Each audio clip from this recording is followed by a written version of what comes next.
Thanks, David. Let's open this up just for some questions or comments for the last few minutes now.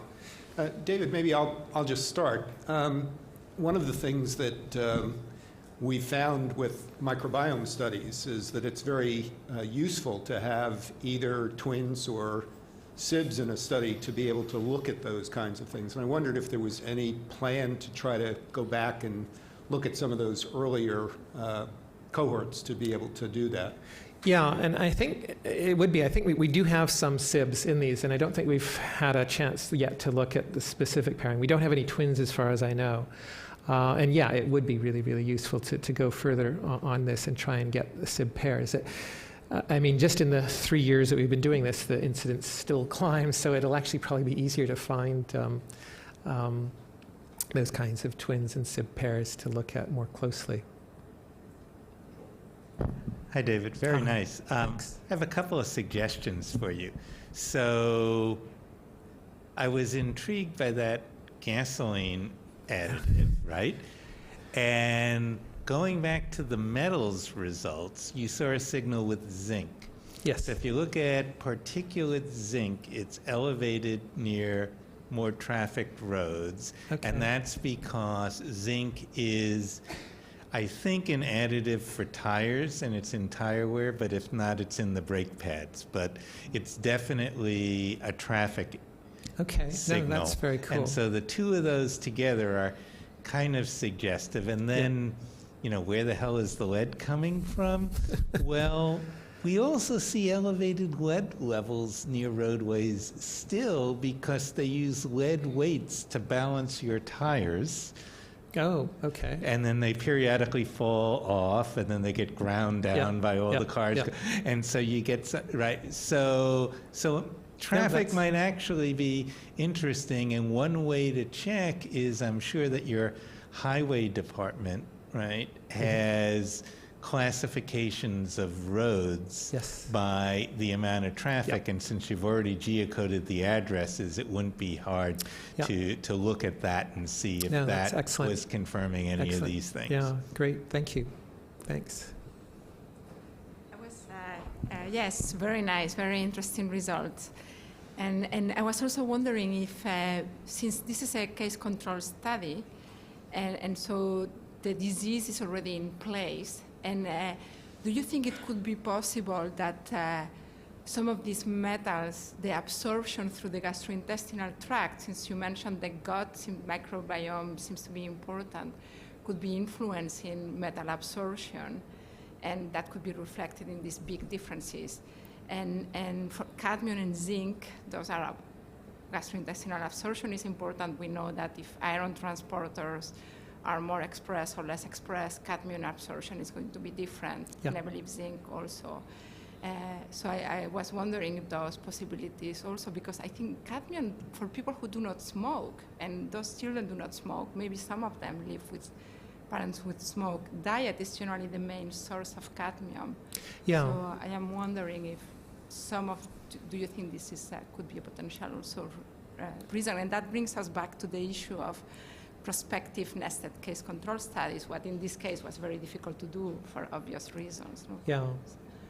No, I think those are very, very interesting points. And again, it's it threw us for a loop because this is not what we were expecting. But all of you have much more expertise on those metals, and I think that's I think some really cool leads to follow up on. Thank you. George. Yeah, thank you. Joy Suji, member of the committee.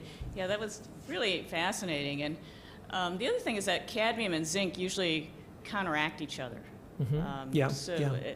But in this case, I guess they're both elevated, which is interesting.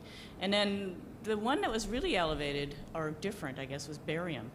Yeah. Was that possibly because the children received some kind of,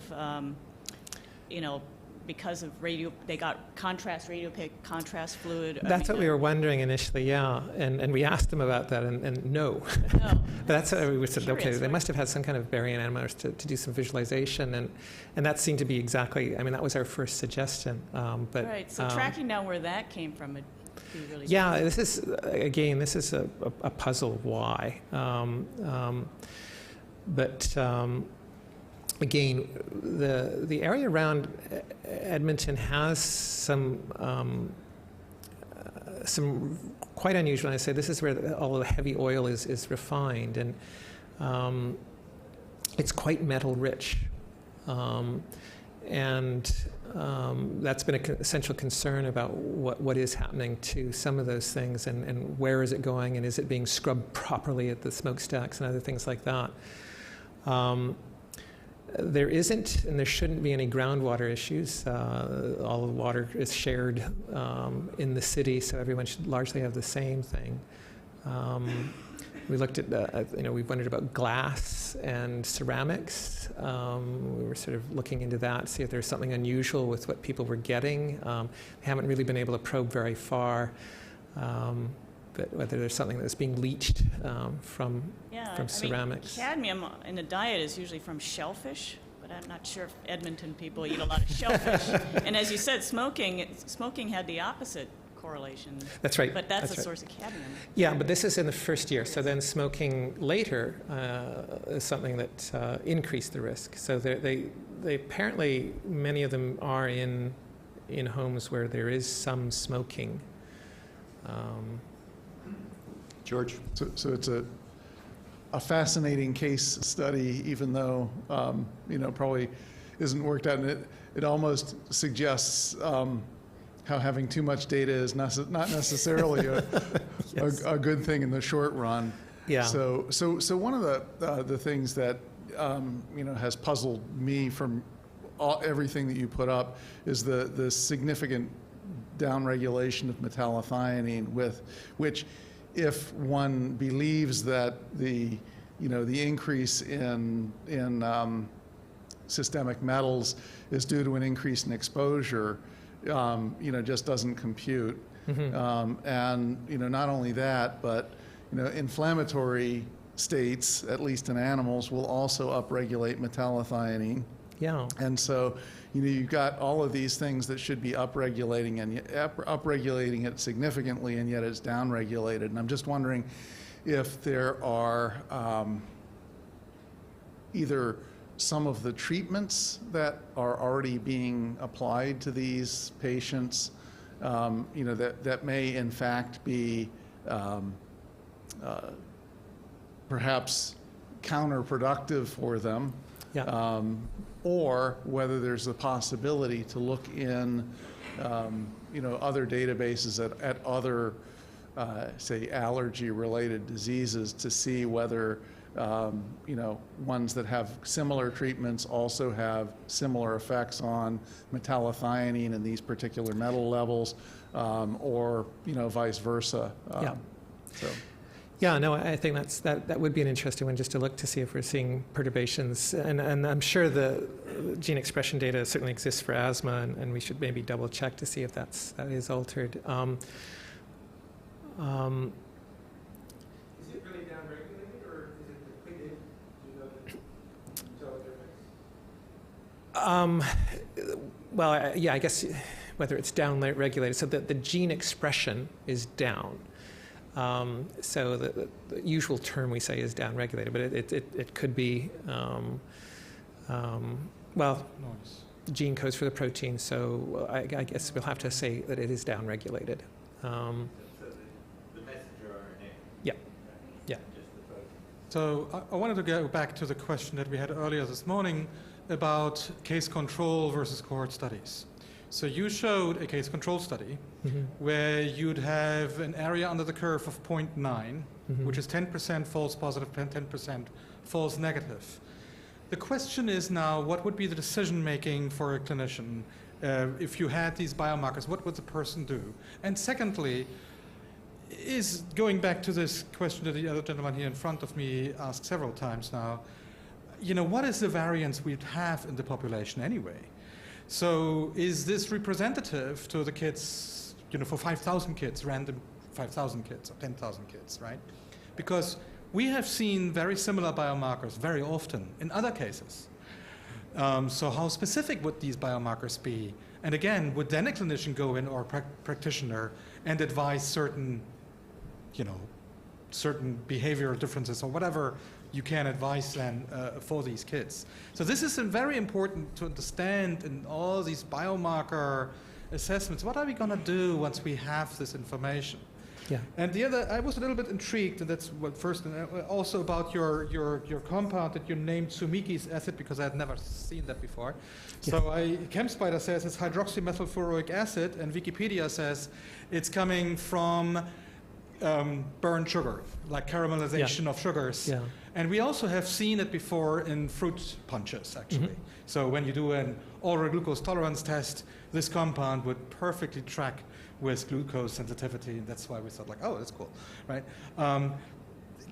Is this real? And has it something to do with how people cook their food, or that's a different question from the first one. That's right. So in terms of biomarkers, and typically when we're looking at trying to understand the etiology, it's probably more useful to look at the whole collection of metabolites, whereas the biomarkers, what you're trying to do is maximize the area under the curve while minimizing the metabolites. And the selection process that the programs go through is to identify the most contrasting metabolites. So whether that one would hold up to scrutiny, ultimately you have to do a replication study or a validation study with this. And I think where we've got equal numbers of cases and controls, that's sometimes not necessarily the best thing to do, because the condition is rare, and so the best evaluation is this thing called positive predictive value. On the other hand, children with GERD and children with EOE, GERD among children is fairly rare. So in fact, this distinction between GERD and EOE, which we've got this 0.91, actually is much more useful, and in fact the equal number comparison is probably a little stronger. So typically, you're not going to be taking healthy people and say, do you have EOE? You'll screen through and someone's complaining that they're not thriving, they're losing weight, they have heartburn or food compaction issues. So that's already suggesting there's something there. So the distinction you want to make, is it EOE or is it some version of GERD? And so this one looks like it could be useful, but again, needs to be validated on a larger cohort. The interpretation is, particularly with the microbial ones, was based on the VIP analysis. The biomarker stuff, we just kind of chucked out the Sumiki's acid because it just didn't make obvious sense to us. But that also goes back to the point is, what is the origin of that particular thing? Because it could also be microbial. We just don't know. And it goes back to a fundamental issue with I think a lot of things in metabolomics is that we need a better understanding of the origin of a lot of metabolites. We need to know which ones are microbial. We need to know which ones are food. We need to know which ones are endogenous. We need to know which ones are truly foreign or exogenous or represent additives. And the big unknown in many cases is actually the microbiome, because microbes, as we've heard, produce so much and represent so much genetic material and are really the processing engines in our bodies. Everything we produce, microbes also produce. And when we label something as a microbial metabolite, it happens to be among those compounds that we know our body absolutely does not produce. And that right now represents about 180 compounds, but I'm sure it's much, much larger. Since there seems to be a microbiome component or a possible microbiome component, are any of the clinicians thinking of microbiome transplants as a potential treatment? Because I would think that would be also good information in terms of the microbiome being important for this disease. Yeah, certainly the GI people are very aware of that. Whether you could do, whether a fecal transplant would have an effect, who knows? I mean, I think they've seen some rather striking results with colitis. One of my colleagues also was working on this in Crohn's disease and saw a rather striking response as well. Whether it would happen with EOE, I think, who knows? We could try. Just one more comment. I really would like to see fecal transplant be called something else. Yeah. Because I think it's a bad nomenclature if we want to encourage people to use it. Yeah. That's why I was trying to use microbiome transplant or anything else. Some people have said repopulate. Pardon? Transplantation for probably the last 50 years, where farmers would knew if their animals had diarrhea, they would just replace it. So that made it term that might actually take over. So on that note,